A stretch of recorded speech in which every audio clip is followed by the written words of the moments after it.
Yo, what is up guys? Scarface Mike here and welcome to my top 10 decks of the April 2014 format. This is kind of a similar video to Nimnim's top 10. I don't know if you guys know him. He's a YugiTuber or a YouTuber as well.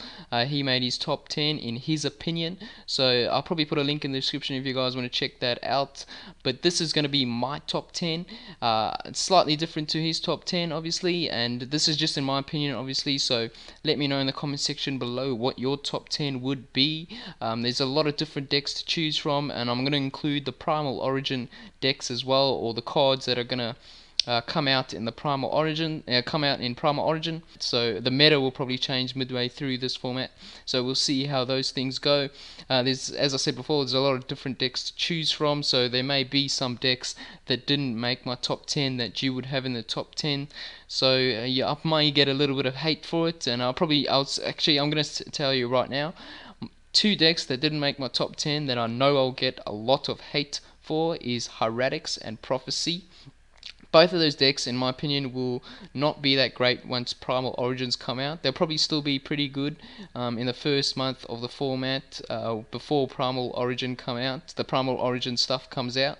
So, but it'll be interesting to see how those decks do once those cards come out in the TCG.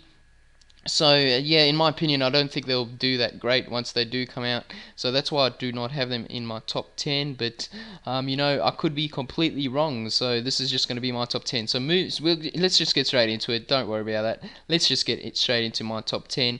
And in at number 10 we have Evil Swarms. And the reason I have picked this deck is because it's going to be really strong in my opinion against artifacts, Sylvians as well as Mermals, and it's obviously because of this card, as you can see pictured, Evil Swarm Ophion. It's pretty easy to get this card out in this deck. When this card has XE material, level 5 or higher monsters cannot be special summoned, so that obviously impacts artifacts, Sylvians and Mermals, and I think this deck will be really strong once Primal Origins come out, because obviously that's when artifacts come out. So it'll be a really strong deck against artifacts, and this deck kind of depends on the meta or what sort of decks are topping at the time.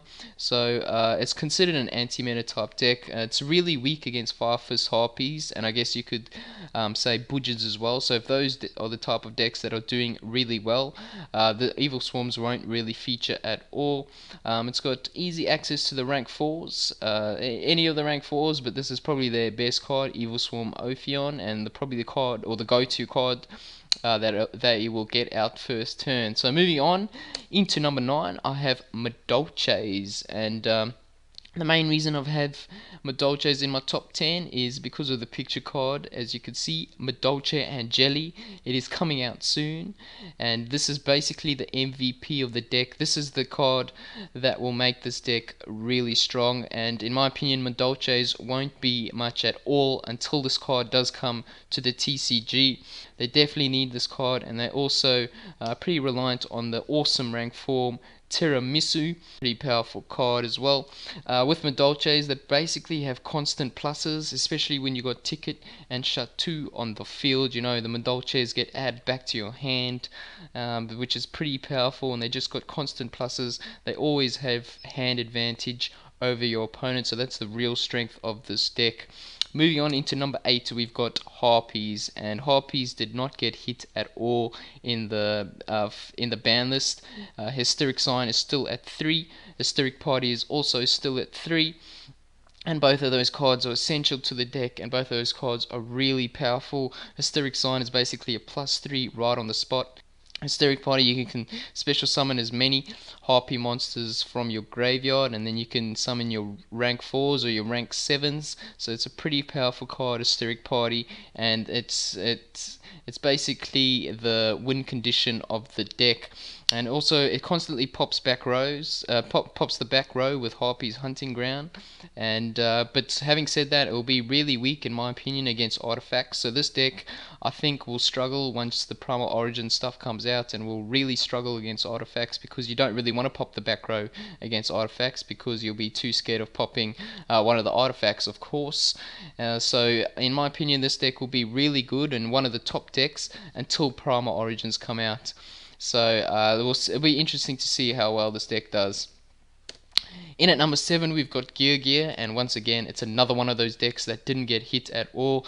Gear, they're probably one of their most powerful cards, is still at 3. You know, it's easy rank 4 with Gear, and this deck also has access to the Karakuri type monsters, which allows them to synchro summon the level 7s and level 8s, so that's definitely the win condition of the deck. It also has some good access to the rank 4s, and you know rank 4s are overpowered, you know, number 101 and Extinction Knight as well.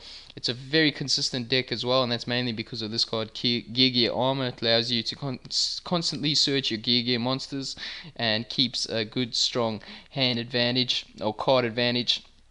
But having said that, it is a fairly slow deck in my opinion, so that's a downside to the deck, and I'm not sure how well it will do once the Primal Origin stuff comes out. I'm not sure how well this deck will go against things such as artifacts, Sylvians, and those types of decks. So let me know in the comment section below what you think, or how do you think Gear will go once that sort of stuff comes out.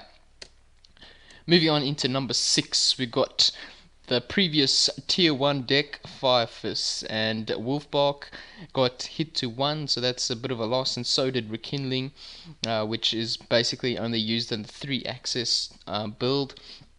But with Wolfbark at 1, you pretty much can say the +1 build is completely dead, and that was the most consistent FIREFIST deck build in my opinion. So that one is basically dead. It was based around Wolfbark at 3 and Bear at 3 as well. So that is a bit of a hit for that build, but I think 3-axis as well as the 4-axis with the Dragon FIREFIST card will still be pretty consistent decks. I think FIREFIST is always going to be a consistent deck, and it's always going to get a lot of tops.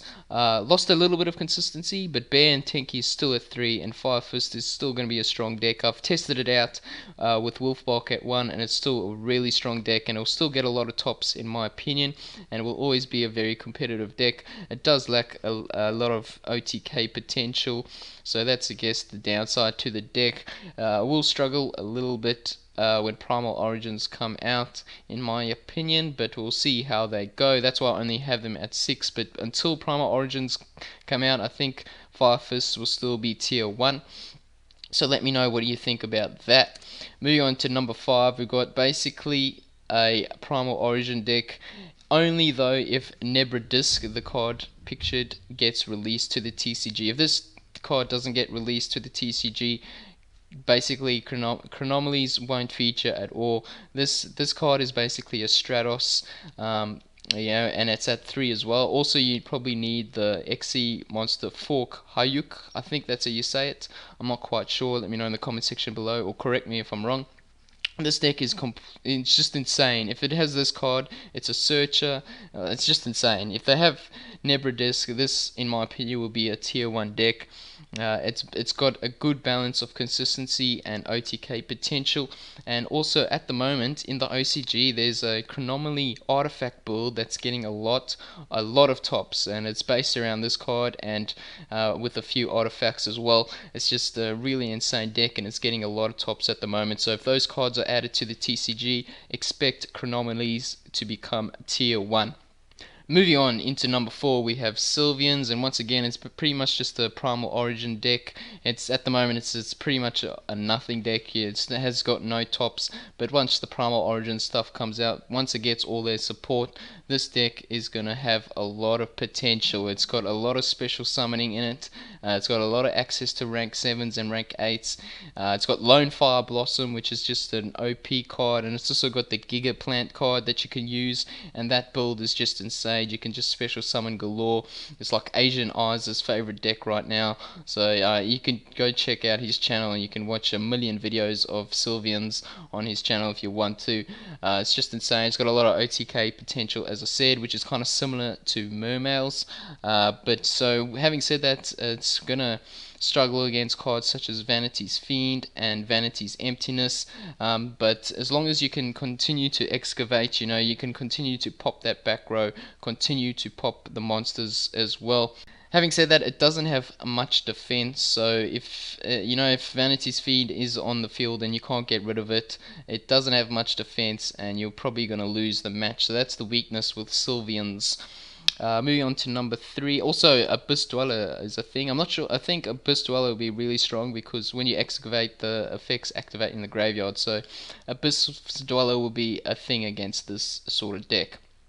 Moving on to number 3, we have Mermails, probably currently tier 1, and in my opinion are still tier 1, even though Abyssgund is now down to 1, and in my opinion Abyssgund being limited is not much of a hit at all. You know, you still got cards such as Salvage and Abyss Sturge, which means you can search Abyssgund from your graveyard. You also got Abyss Spike, which means you can get Abyssgund into your hand really quickly, and also with Primal Origin there's a card called Finsis, which allows you to special summon. You banish it, it's a monster, you banish it, and then you can pretty much special summon Abyss Sturge or Abyss Spike, which means you can get your Abyssgund even quicker. So I think Mermails didn't get barely got hit at all. If they wanted to hit Mermails, many people have said they should have hit Abyss Spike, not Abyss Spike, Abyss Sphere, the trap card, as well as the card featured now, or as you can see, a Mermail Abysstius. Those two cards are basically the MVP cards of the deck.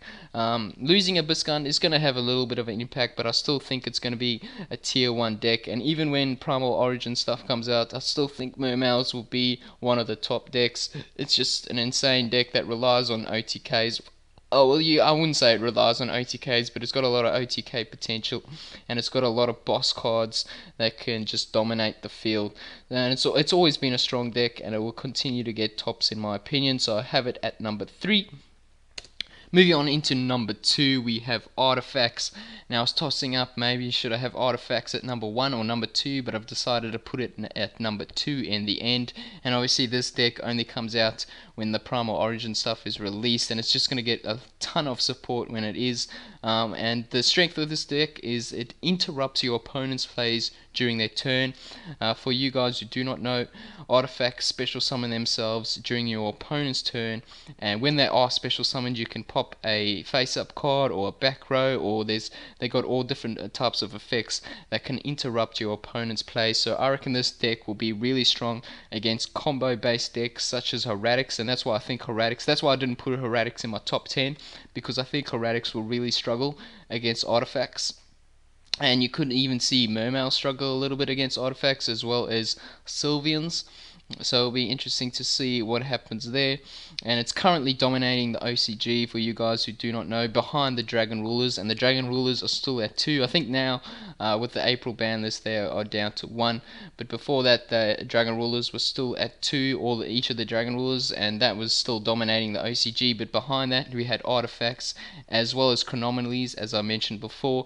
Those were probably the 3 best decks in the OCG at the moment. And it's just a really strong deck, you know, constantly pops the back row and constantly hits monsters. It doesn't worry about, you know, cards such as MST or anything like that. It's got easy access to rank 5s, and some of the rank 5s are really strong as well. And also this trap card Malevolent, I think that's how you say it, Malevolent Catastrophe. I think I may have blown the name of that card. I should have probably looked that up before I've done this video. But that's a really powerful card. It will make your opponent, you know, think twice before attacking, and you know, it's just a really strong card in the artifact build, and artifacts are just going to be insane. Having said that, Heavy Storm hasn't been added to the TCG. It's still banned, so maybe artifacts won't be as strong as they are in the OCG. Moving on to number 1. There we go, number 1. I'm sure you all have been waiting for this. Budgeons. Yes, Budgeons at the moment are pretty strong. You know, they've got quite a few tops recently, and also they're going to get a ton of support soon. Going to get there's all different Budgeon type monsters and Budgeon support cards that they're going to get soon. They didn't get hit at all. Tenki's still at 3, Budgeon Yamato's still at 3. Those two cards are probably the most likely to get hit, but they're still at 3 and they didn't get hit at all. And they're currently doing well in the TCG, as I've mentioned before, and I think they'll do well when Primal Origin stuff comes out as well. It's a fairly consistent deck in my opinion. It's got a lot of search power, and also this card here, Kaiser Colosseum, is going to be really strong against decks such as Artifacts Sylvians, Mermails, anything that special summons a lot is going to be really strong against Hieratics as well. So Kaiser Colosseum is a really powerful card, and I think that's what's going to help Bujins in this next format, especially when the Primal Origin stuff comes out. It's got there's a lot of strong Bujin rank 4s that you can use, and also you can get the generic rank 4s such as number 101 and Extinction Knight. Abyss Dweller as well. So there's just a lot of access to those powerful rank 4s. So that's why I have Bujins at number 1. They also got a lot of defense, and a lot of search power, as I said before. So a lot of defense, such as Hair and all those cards in your graveyard that you banish to help to defend your monsters such as Bujin Yamato. So that's why I have Bujins at number 1. So I hope you guys enjoyed my top 10. Let me know if you disagree, agree, or what's your thoughts on the ban list or anything like that. So I hope you guys enjoyed the video, and as always, have a nice day.